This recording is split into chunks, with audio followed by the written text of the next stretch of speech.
Today we're going to review this Ryobi 1 Plus 18 volt reciprocating saw. Let's see what's inside.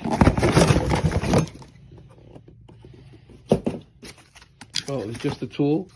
Comes with a blade and an instruction sheet. Instruction book.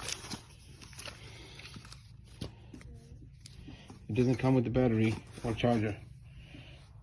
So I got my old used battery. See if it fits.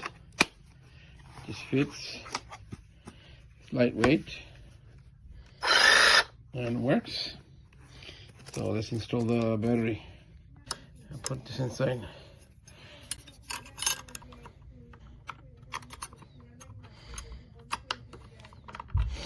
That's it.